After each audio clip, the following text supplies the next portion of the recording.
تحریک انصاف کا پنجاب اسمبلی کی نشستوں پر ضمنی الیکشن میں بھرپور حصہ لینے کا اعلان۔ شاہ محمود قریشی نے کہا کہ انتظامیہ الیکشن کے معاملات میں مداخلت کر رہی ہے۔ دستہ کا رونا رونے والے آج خاموش کیوں ہیں؟ یہ حمزہ شہباز کی وزارت اعلیٰ کو بچانے کا الیکشن ہے، ان کا سیاسی انداز میں مقابلہ کریں گے، مرضی کا عملہ اور ریٹرننگ آفیسرز نہیں لگانے دیں گے۔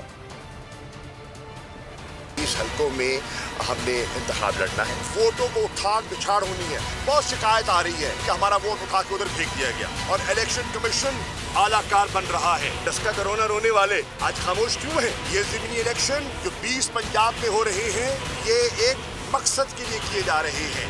یہ حمزہ شہباز کی وزارت اعلیٰ کو بچانے کا الیکشن ہے۔ اس لیے ہماری 5 سیٹیں جو ریزرو سیٹ تھی وہ نوٹیفائی نہیں کی گئی۔ کیوں نہیں نوٹیفائی کی گئی؟ اس لیے نوٹیفائی نہیں کی گئی کہ اگر وہ 5 سیٹیں نوٹیفائی ہو جاتی تو آج ہی حمزہ اقلیت میں ہوتے۔ تحریک انصاف ہر میدان میں، ہر موڑ پر سیاسی انداز میں ان کا مقابلہ کرے گی۔ سبسکرائب کریں اور بیل دبائیں تاکہ کوئی خبر رہ نہ جائے۔